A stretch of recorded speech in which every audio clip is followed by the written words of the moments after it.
Guys, make sure you're following us on Spotify and Apple Podcasts. It massively helps us out. Enjoy the episode. At the 2018 World Cup, I was in Russia for the whole World Cup, and my dad was with me for a lot of it. And we changed hotels a lot because we followed England. And we went to this hotel in Moscow towards the end of, it was for the, what would have been the quarter-final, or semi-final. And we went into a hotel and all of ITV were checking in, all the pundits, all the cameramen, and a certain ex-footballer was there, absolutely out of his head drunk, like to the point where he was laying on the floor, like dribbling. Like it was, and this was a footballer who's well known for having no drink problems. Like it wasn't funny. It was like tragic, to be honest. It was like really when you said dribbling, I thought you meant as in literally. That's okay. Like sad to see. Okay. Not surprising based on the player, but really sad to see. And it was like he had, I think, one of his sons with him and some of his mates, and like one of them was standing with him, the other ones were just checking in while he was doing it. It made you think this was just a very normal occurrence. Yeah. And it's just very sad, very sad. So that's not a fun moment, and that was purely coincidental. I happened to be in the lobby at that time. It wasn't because of any kind of, YouTube stuff. It was just, it could have been anyone in that hotel. Yeah. But I think that's so sad, and I think that's a really important thing that we continue to do, is look after footballers and things like these guys. After post-retirement. It's quite apt for YouTubers. It's not that different. It's a different scale of fame maybe, but you can have this exposure and then suddenly it can be gone. Or like a Love Islander, for example. Yeah. It can be gone, and then who's there to look after you? Who's there to, and you got the impression these people around him were literally there because they were getting their free trip to Russia. Absolutely, yeah. Weren't really looking after him, and it was quite sad. Yeah, the aftercare in sport is not great, really. No.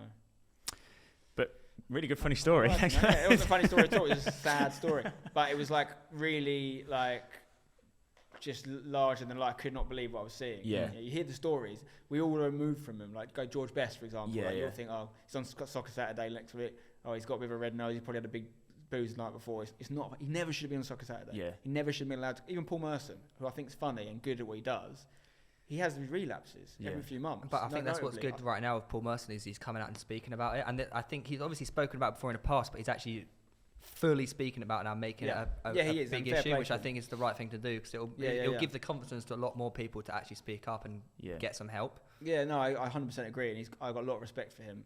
Did you watch that the thing when they went out to Germany to play all the old?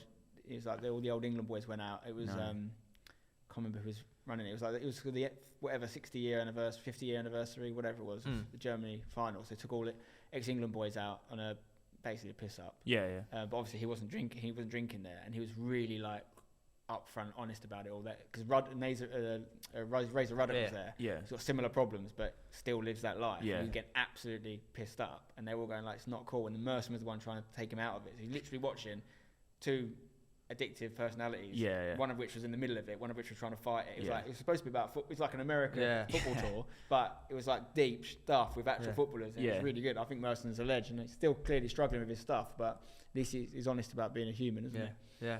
He's still got Techers as well, Oh mate, he was the best player on that show. Yeah, we played against him at Rebel, and he. Yeah, where did we play against Paul Merson? I don't think we did. I've played against him before. Yeah.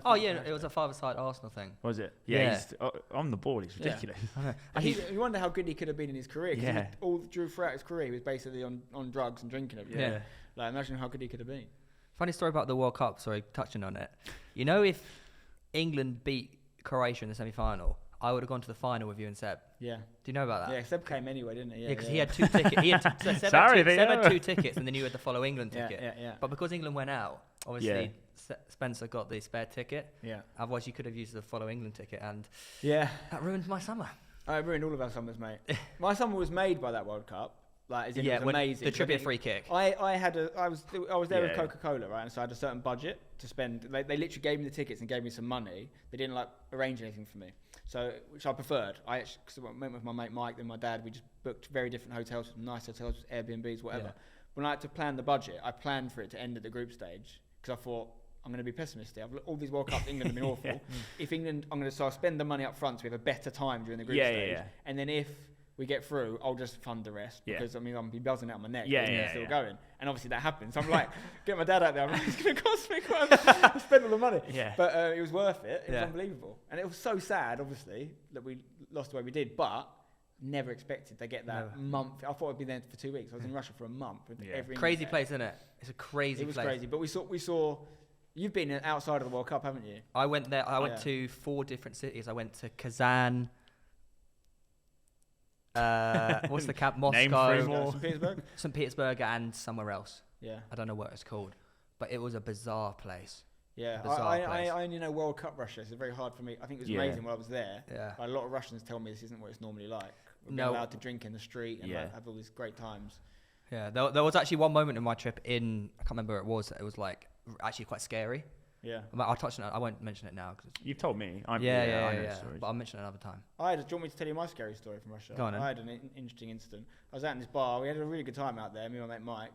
And this guy comes up to me, who I assumed was Russian at the time. He literally comes up to me in the middle of the bar. We were all like quite drunk. And he just goes, "I'm going to kill you."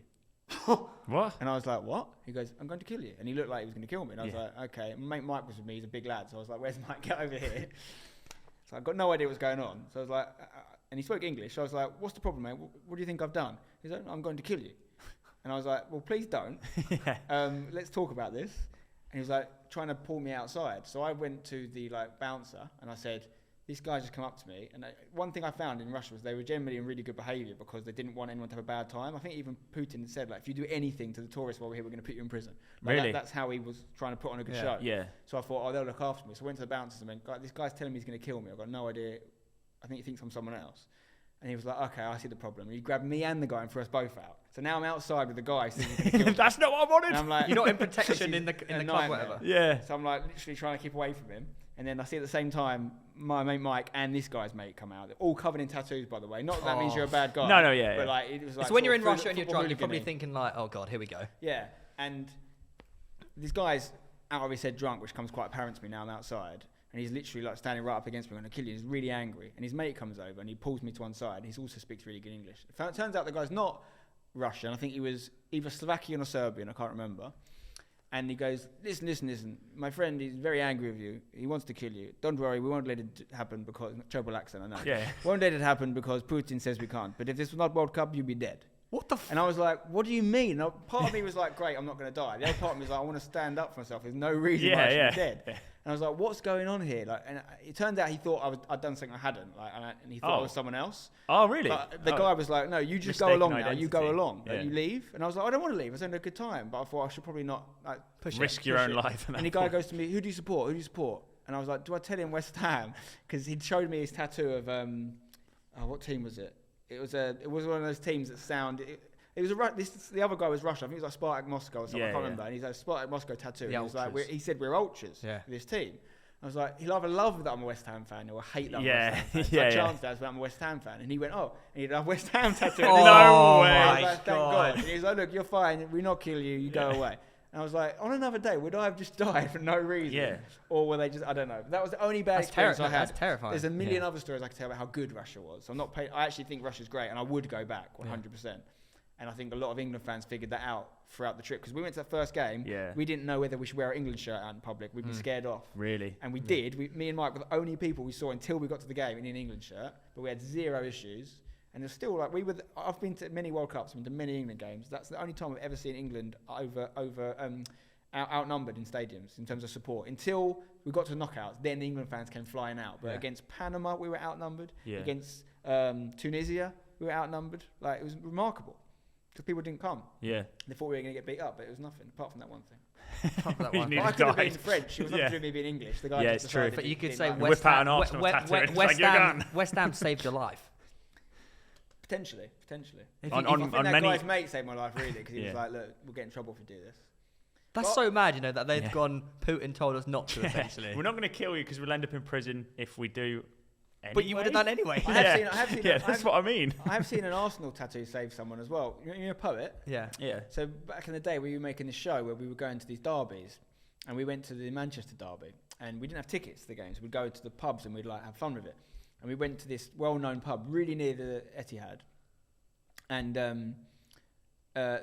you could not go in this pub if you were Man United. It was not an option. Yeah. Because we were Southerners. They assumed we're United fans. You don't have many City fans with a Southern accent. You have loads of United fans. And they didn't believe us. And we were like, no, we want to come in. We're filming the City experience. And they were like, of course you are, mate. If you're United, like you're in big trouble. So Poet whips out his Arsenal tattoo. And we were like, we don't know if that's a good thing or a bad thing because Arsenal were maybe considered a bit more competition for them back then. But they were like, oh, Arsenal, we're not bothered about Arsenal. And literally, I don't care about Arsenal. They're not going to cause us any threat. That's funny.